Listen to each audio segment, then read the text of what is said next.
Good evening, everybody. My name is Preston Stensrud, and we are going to get started. I'm the Park Superintendent for the City of Marshall. I just wanted to thank you guys for coming and providing input into the process of designing a new aquatic center in Marshall. As some of you know, this has been a process that's kind of been talked about for years, and we're at the point where the city and Stockwell have a contract now to do the design phase of the aquatic center, and we want the public's feedback and input of what best fits the community of Marshall in an aquatic center for the next 30, 40, 50 years. So with that, I'll turn it over to Dave from Stockwell. Thank you. Thank you, Preston. Good evening, everybody. Thank you for coming and joining us here. My name is David Locke. I'm a landscape architect with Stockwell Engineers. Stockwell, we're a landscape architecture and civil engineering land surveying company out of Sioux Falls and Yankton, South Dakota. We've been in business for 40 years. This year's our 40th anniversary. And we specialize in municipal type projects, working with communities like yourselves on infrastructure, quality of life, pools, parks, that sort of thing. And so we're very excited to be here working with Preston and Scott and the community on envisioning a new aquatic center. Also with Stockwell, we have John, and we have, you guys already met Annie and Anthony at the front desk. Before we get started, did everybody, when you saw Annie and Anthony, did everybody get some dots from them? Did everybody get your dots? If you didn't, go get some from them, or they'll be coming in and they'll be bringing some more dots in. And also, I hope everybody signed in. We'll talk about what to do with those dots here in a minute. Also here this evening, we have Doug Whitaker with Water Technology, and Doug's just going to give a little introduction on himself and his company. Thank you, David. Welcome. We're glad you're here. Aquatic facilities are a great feature. Water technology designed somewhere in the neighborhood of about 250 to 230 of these all over the country and throughout the world. And what we see in each one of these facilities, the successful ones really represent the communities. And it's really important to look at how we get a good value and be able to provide what the community is going to best be suited with. So you have a really fun, dynamic facility that is very durable and easy to maintain over time. With that, I'm going to turn it over to David again so he can introduce more people. We also, as a part of our team, we have Adam here with JLG Architects, and he is going to be working on the bathhouse and the buildings portion. Adam, you want to give a quick introduction? Yeah, like David said, I'm with JLG Architects. Our firm has been practicing for over 30 years between Minnesota and the Dakotas. We've done hundreds of community recreation and wellness type facilities, from indoor aquatics to outdoor aquatics, turf space, ice arenas, all that good stuff.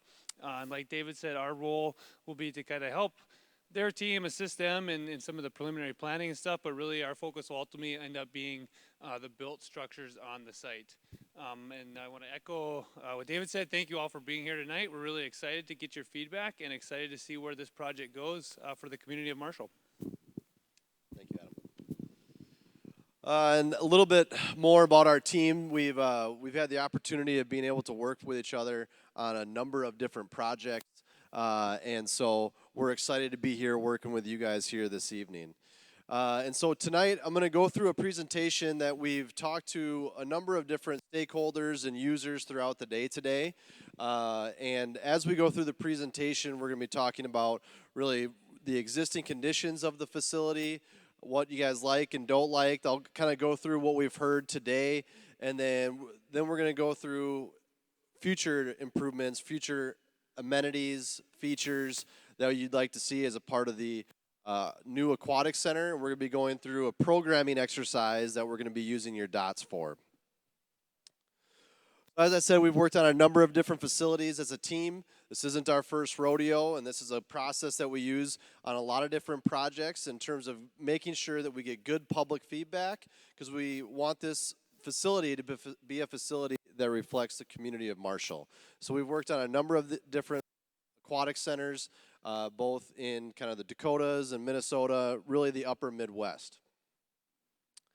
And so tonight here we're talking about Marshall Aquatic Center, the aquatic center that you guys all love and enjoy on a regular basis.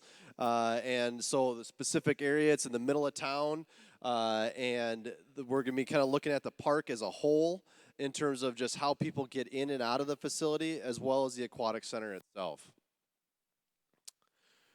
So the area that we're looking at is really, in terms of impact, is mostly to the east part of the park, the existing aquatic center parking lot, how people get into the park area, what does the new aquatic center look like, how does parking configured, how do we get the bike trail associated with it in a connection, because a lot of people bike or walk to the facility as well.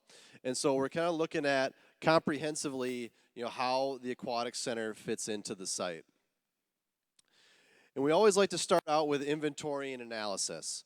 We want to understand what you guys currently have, how the facility is currently utilized, what works, what doesn't work. But then we also, the next step of that is getting stakeholder and public feedback. And that's what we're doing here tonight with you guys. We want to get your feedback on what you think about the existing facility, but also what should be a part of the new aquatic center. Because our team, we've got, as Doug said, over 200 projects. We've worked on a lot of different things, and we can come up with some really great ideas. But if it does not reflect the city of Marshall and the community, then we've really missed the boat.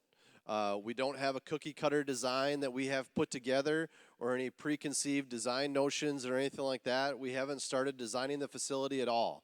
This is all just getting feedback from you guys to determine what's going to be a part of the new facility.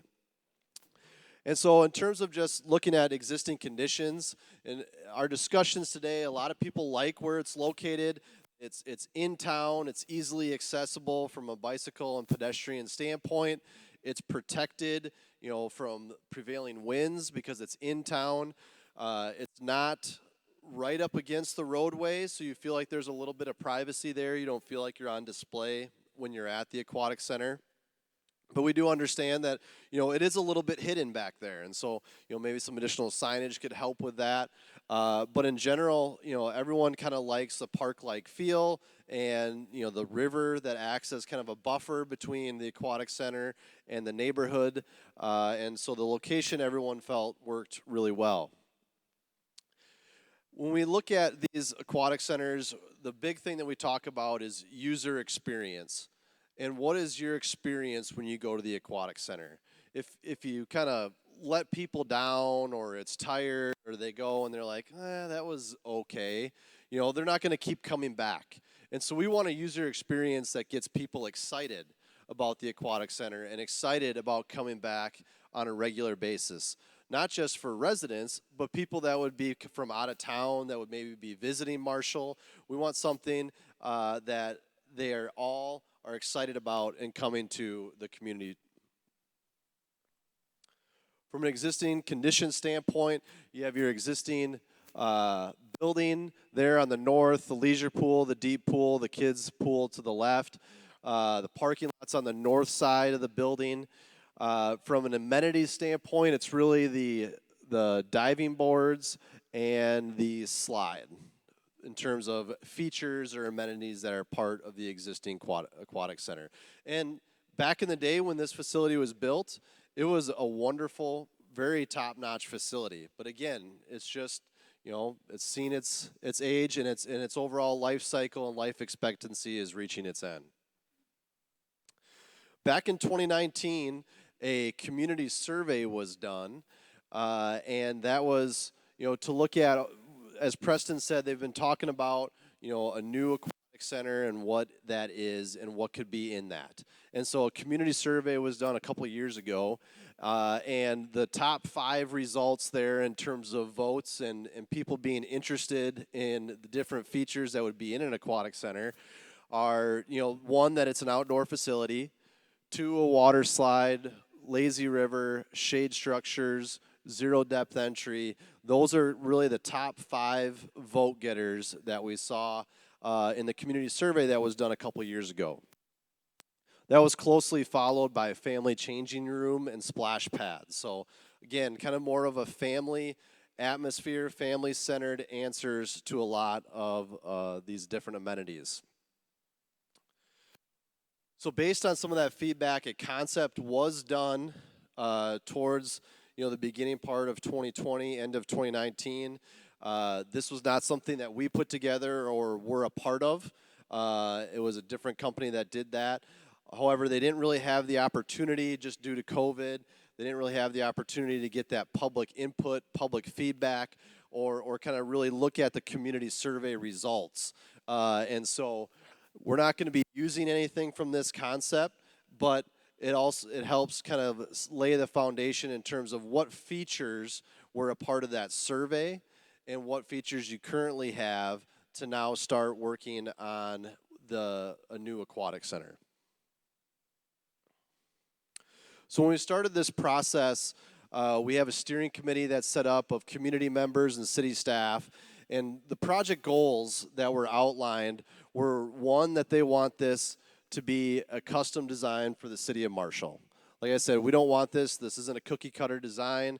We want this to be a reflection of the community, and we want you guys to help us design this facility. We want it to be different than anything else. We want people to come to Marshall, utilize the aquatic center. We don't want something that every other town has that you can go to every other town and utilize. We want something unique to Marshall to draw people here. And we want to think long term. We don't want to pigeonhole ourselves. We don't want to make short-term decisions. We want to look at this, what is the future of this aquatic center, immediately, but then also 10, 20, as Preston said, 30 years on down the road. Are there different improvements that can be made as the facility continues to age? But also, all this time, making sure that we have good, efficient flow through the site, whether it's, the arrival, coming into the bathhouse, coming in and utilizing the aquatic center, and then leaving. We want good flow throughout the facility, but then we also want good operational flow for staff. Want to make sure it's easy to maintain, good operation, so that way we don't have any issues there. So what we're going to look at as a part of this is doing a programming exercise. And what we're going to be looking at is the different programs, the activities that can happen in the pool, whether you're going to swimming lessons, whether you're going to do synchronized swimming. There's a variety of different options that should be available at these aquatic centers.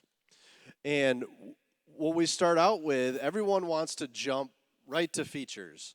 That's the big thing. It's okay, well, what is the water slides going to look like? Or, what are the different splash pad amenities going to look like? But we want to start with, what's going to be the purpose of the aquatic center? We talked about the goals, but what is it used for? What are the activities that are going to happen at the aquatic center? Okay, so we've kind of laid that foundation, but now the space. How much space are we going to need for these different amenities? That's a question that we've had a couple of different times today. It's it already feels kind of tight. How are we going to be able to fit anything else on this site? And you let us worry about that. That's our job. What we want to hear from you guys tonight is, what do you want to put there? Dream big. What do you guys want to put in this aquatic center? And we'll figure out how it can work. Or if it doesn't work within the current site. And so then from space, then we start talking about the specific features. So that's kind of the path that we go on to help educate the design as we move through there. And there's a variety of different options. As you see from the boards over here, and as we go through this exercise, there's a lot of different options when it comes to aquatic centers. Namely, first off, do we combine all the pools together, or do we separate some of the aquatic amenities? So if you have everything combined, then, if you want to utilize it for a swim meet, or if you have a code brown that happens in the pool, then it shuts down the entire body of water. But if you have separate amenities, so like in the upper right-hand corner there, The swimming lanes are separated, so if you have a swim meet, it doesn't shut down the rest of your facility. You can have a swim meet that's happening. You can still have the public open and available to utilize the rest of the leisure pool. Same with if an incident would happen, you still have other options there for people to utilize. The other thing we start looking at is, from a swimming standpoint, competitive swimming, the swim team, how many swimmers are there? How many are part of the team? What type of length do you want to swim? Are we doing 25 yards? Is that our focus? Are we doing 50 meters? What is our alignment of lanes? That's all stuff that these questions that we ask and we want your feedback on, because that helps us determine, okay, how many lanes do we have? Is it a 25-yard course? Do we have 25 meters? Do we do 50 meters? There's a variety of options there, and your guys' input helps educate that design. And then as we start to understand the different features and pool types that are going to be within the aquatic center, then we start to lay them out on the site. And we start to look at, okay, solar orientation. Everyone likes to, they like to face the sun. No one likes to sit with their back to the sun. And so, we look at solar orientation. We look at how people come into the facility. We like to have shallower water when people come into the facility. I have 3 little kids. As soon as they see the pool, they're like, boom, gone, in the water. And so you don't want your 13 feet, your diving wells right at the entrance of your facility when you come into it. And so we start looking at all these different relationships between, the different bodies of water, between the bathhouse, between the mechanical building and those systems, and we start laying them out on the site in an efficient manner that fits the requests that you guys have given us here this evening. And so the pool programming exercise, we're going to start out on the left-hand side where we have programs. So programs are what do you do at the pool? What are the different activities that you would envision utilizing the aquatic center for? In the middle then is pool type. So then based on the different uses, what are the different types of pools that you would like to see within the facility? Whether it's a certain size competition pool, a lazy river, a splash pad, what are the different types of pools? And then also then we're going to start looking at features. So what are some of the features that you would like to see in the pool? And yes, there is a crossover between lazy river on pool type and feature. They kind of operate in the same realm. But with the features, do you want water play structures? Do you want some, iconic water slides? Those are the types of features that'll be in that right-hand column there. So these pictures here are what you're going to see on the boards. So everybody has 3 dots of each color, right? Yes? Nod. Okay. All right. Thank you. All right. Good. Yes. Okay. We have 3 of each color. Okay. So on each of the different on each of these different boards, and I guess I can't remember which the different color. What's programs? Programs is yellow. So you're going to take your yellow dots, and we go over to the programs. You have 3 of them. So you can put 1 dot in each program, or not in each program, in your top 3 programs. So you have 3 dots. So your 3 priorities for programs, we want you to pick 3 and put your 3 dots on that board. Okay? So that can be, learn to swim. It could be water aerobics. It could be, water walking. Typically that's in a lazy river where you can, walk assisted with the water or resistance against the water, and a variety of different programming options there. The next one then is pool type, which pool type are the green ones. So your green dots, your 3 green dots, we want you to pick your top 3 pool types that you would like to see. So if there is a certain type of competition pool that you would like to see in terms of size, we have a variety of sizes there. Deep water springboard diving. So if you have your 3-meter diving wells, that would fall under that category. We have lazy river, wave pool, and splash pad as well, as long as some images there of some of those different pool types. And those are the same images that are on the board up there. So we'll want you to pick your top 3 pool types. And then for features, we're going to want you to pick your top 3 features. And those are, water play structures, water crossing walk, which is up in the upper right. You have a climbing wall. You have a rope swing in the bottom. In the middle, we do have kind of a difference there between what we would consider a traditional slide versus an iconic slide. And a traditional slide, I would say, is what you guys currently have right now. So you have, your traditional slide. Then there are an option for what we call in the bottom there, we call an iconic water slide. And that is what you see in the middle, so something different that you don't typically see at a water aquatic center. So that center image, you'll see it better when you get over there. Those 2 slides on the right-hand side actually ramp up, so they launch you into the water, into landing into deep water. There's also a slide there that is a stand-up slide that you are able to kind of stand up and kind of like surf down on your feet as well. So those would be like considered your iconic, your different types of water slides. So those are the 3 different boards that are up there that we want to get your feedback on. There is also an existing conditions board, an aerial board here, that we have some pens, some sticky notes there, that if you have some comments about the existing site, whether it's, bike trail alignment, or, if something should move, or if a certain element gets used a lot, from an existing condition standpoint, that board is there for you to use as well. We also have pens at each of the boards and a comments section. If you guys want to write something in as a comment, we have that available there as well.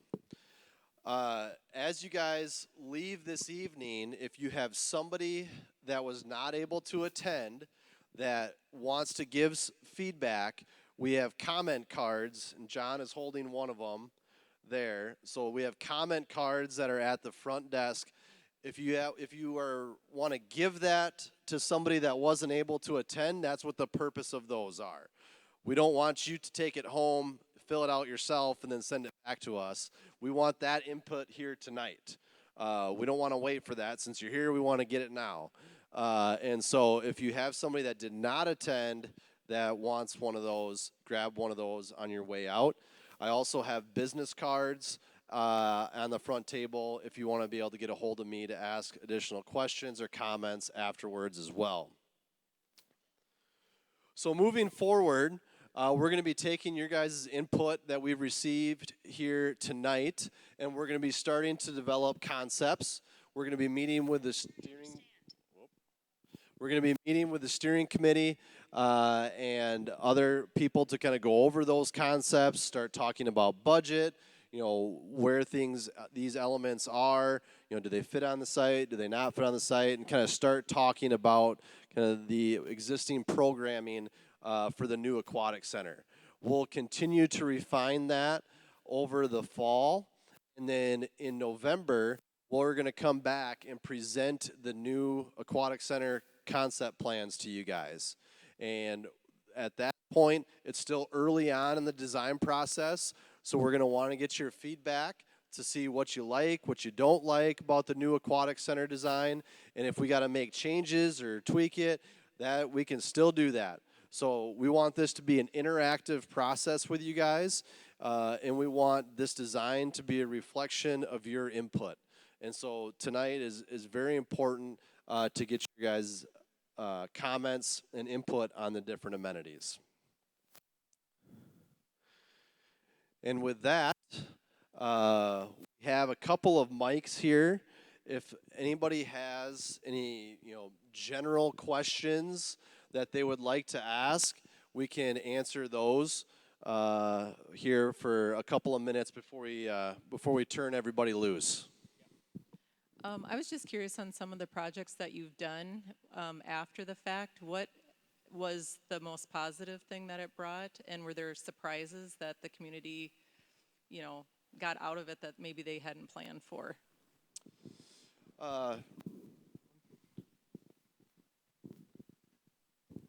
That's a great question.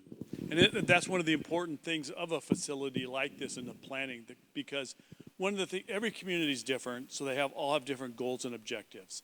But, one of the neat things is in a lot of these facilities, they've had a aquatic facility for a long period of time, and they really understand the benefit it brings to the community, but it's maybe a little less appealing than it was when it first opened up because things change over time. So one of the things that we've seen from a lot of the facilities that we've recently opened, that it appeals to a much broader user group. And so what that means to a lot of communities is, as opposed to like your facility, oftentimes you see very young families enjoying it. What we're seeing in a lot of the facilities that we've opened up in the last 10 years, for an example, they really appeal to very young users with tot slides and lazy rivers that are really shallow. They also appeal to that really hard to appeal to teenage age group.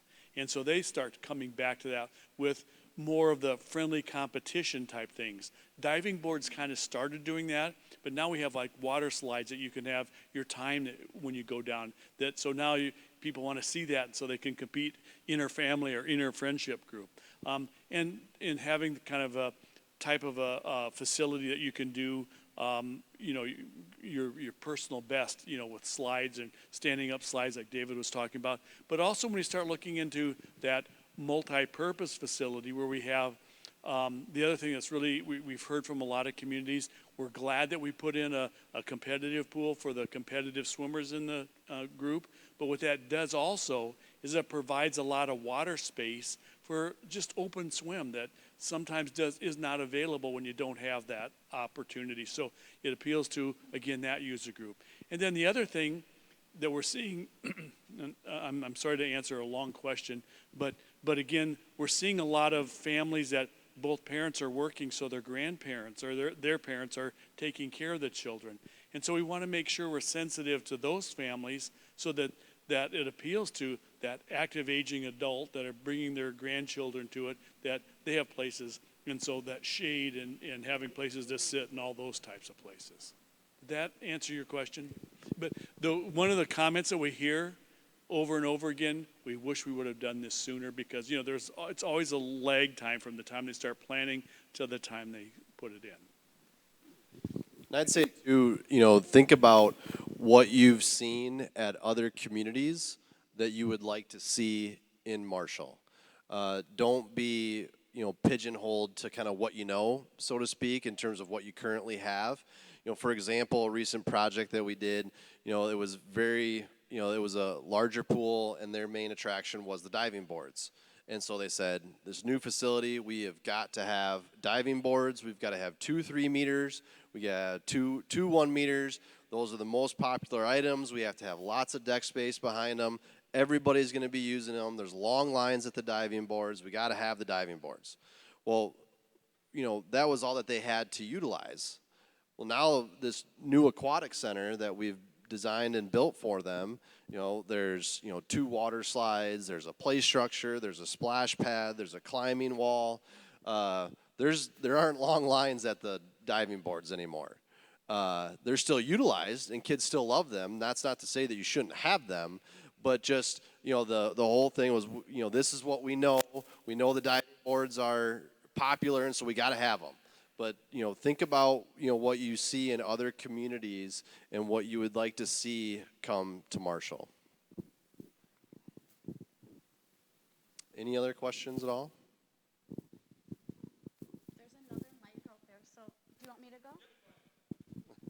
Okay, so I'm a mom of 5 first, and then I run a child care center secondly, Okay. And then I have a daughter on the swim team. So I have a couple things that are maybe positive. So I love that there's 3 pools for supervision. So one of my concerns as a child care provider would be the supervision. So when you talked about like a whole group of pools, that makes us a little anxious because there's 4 centers in Marshall that utilize the pool and bring 25 to 30 kids each day, each one of us separately. So it's not uncommon that we are in the pool with the kids, but it's separated, you can see, so that the older kids are in another pool and the little kids. So I would say supervision is a concern from a business entity. We're pool rats, so we are at the pool every day. And so the bathrooms are a huge concern right now, and they will be amazing when they're new. So there's a lot of families that utilize our pool. So it's awesome that we're going to hit another generation with our lap pool, and hopefully Big Stone can use it for therapy and things like that. So I think that will be huge. Competitive swim, I would love the idea to be able to hold an outdoor competition, like many of our surrounding towns that compete would be amazing. I'm just nervous about the supervision, but I know that in many pictures, we will be able to work around that. And just so that it can hold.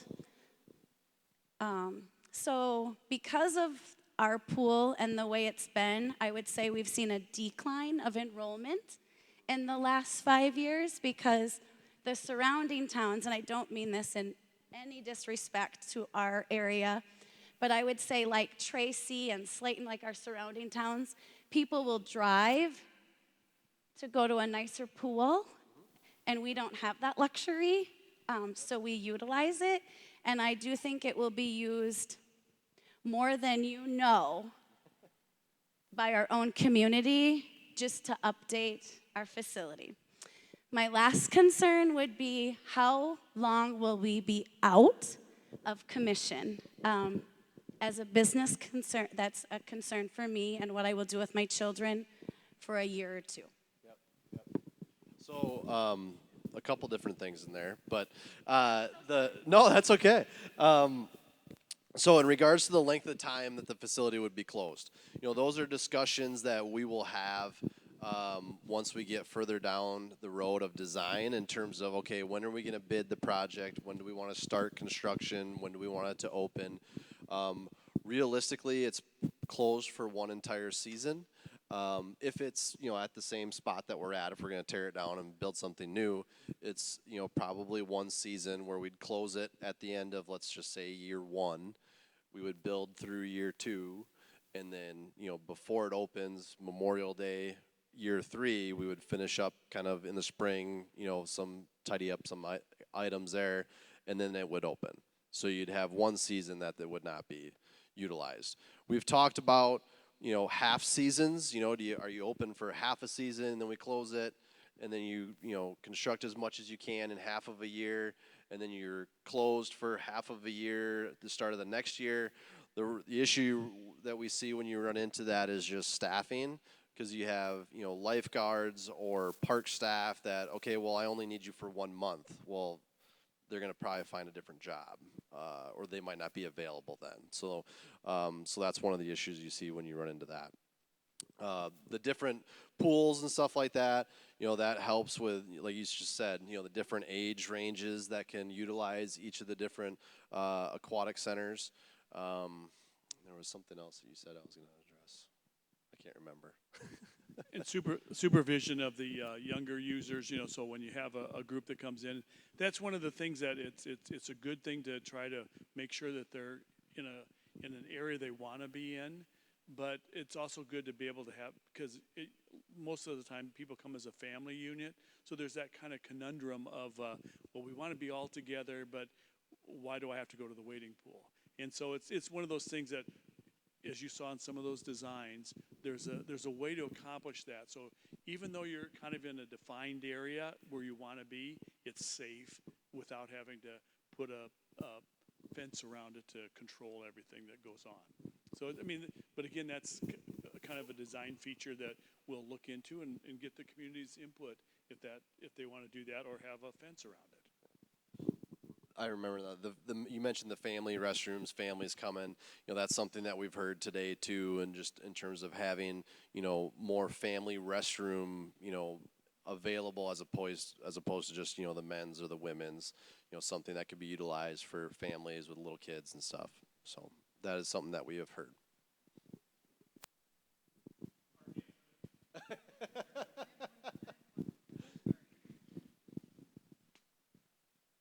I guess I didn't see this in your presentation, but I think I shared with one of you this afternoon at the pool that I had just come back from Watertown because we go to the Aquatic Center there because my kids like going there a little more than the Marshall pool. But what about like concessions or food options? Is that, I didn't see it listed anywhere, but is that part of this plan too? Because, some kids, if you build the facility, the kids will go and they'll want to be there all day. So I was just curious on if that's in scope of this project too. Yes, absolutely. We'll be looking at concessions and how that fits into the bathhouse, and we'll have those discussions with city staff in terms of what they want to serve. Whether there's going to be food prepared there or if it's just going to be heated up, and so we'll work with the city staff to determine that, and whether that's how we want to have that in relationship within the aquatic center, as well as where that fits, is something that once we kind of figure out the pools and what's going to be in the facility, we'll also be identifying, okay, how are people coming into it, how does that work with the bathhouse, ticketing, restrooms, lifeguard stations, offices, and concessions as well. So yes, kind of the full gamut of what you would expect at an aquatic center is what we'll be looking at as a part of this. Adam's gonna figure it all out.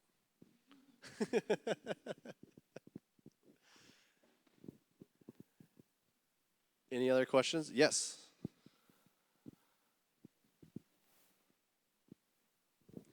Hi, so I'm a mom of three, one of which has special needs, and I know there is a fairly large population of special needs children in this town and surrounding area. Do you do features that are appropriate for special needs children, not appropriate, adaptable for special needs children, things like that? Absolutely. I mean, that's there's a lot of different ways to accomplish that, but the facility will provide for safety of and access for people of all abilities and age groups and things of that nature. And so that's one of the things through the programmatic aspect of it is some facilities, they, of course, they're welcome. People with special needs are welcome anytime, but sometimes facilities offer special times with groups. I know this facility in Portland. They have a special needs group that comes in every day, and it's really fun because when that user group, I've been there many times and been in the water with those groups, and to see the smiles on their faces and just the safe feeling, you can just see it in their face. You know what I'm talking about, the safety and the fun they're having, even though they can't express it. They're, in some of these really unique individuals, it's so fun and gratifying. So that's one of the things throughout the program. We're never going to compromise safety, from a staffing or anything, or accessibility, but it's also, that's one of the programs that might be offered, whether it's on a daily basis or weekly basis, to allow a special time for people that need a little extra space. Does that make sense? I think that also ties into the zero depth entry and making sure that you have a safe, easy access that you can ease into the different depths of the water. Yep. Yeah. And it's way beyond the ADA requirements. Those are kind of minimums. We like to look at those as kind of a baseline that we need to be better at. Yes, one question. A lot of investment going into this, and I love everything I'm seeing. But when we start talking about lap swimming, competitive swim pools, is there any way to extend the use of something like that? We have a college swim team, we have a high school swim team, we have a swim club.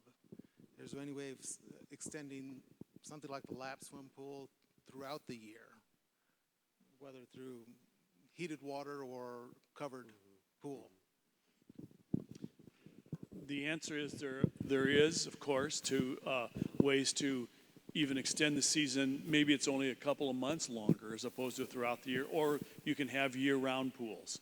So those are the types of things that if it's of interest, that you make sure you put that down in special comments and things to maybe have a year-round competition pool or a year-round wellness pool if that's of interest. But that comes with a price tag, both from a construction cost and an operational expense because most of those types of facilities have a much higher operational subsidy than just a year-round or a seasonal pool. So it's certainly an important step for a community, but it's one of those things that if that's we don't have any plans yet. We're open canvases right now, and so please feel free to add that in as your comment. One thing in terms of, I'm going to add to Doug's too, not specific to the swim team, but just in terms of extending, the usability on an annual basis of the aquatic center. One thing that we've done in the past and that we've talked about is, designing the facility in a way that you could utilize the splash pad as an amenity, early on in the year before the aquatic center opens, before you have lifeguard availability. You can have the splash pad component fenced off and separate, and then that can be opened up for public use earlier on, and it can stay open later on into the fall as well, when all your lifeguards go back to school.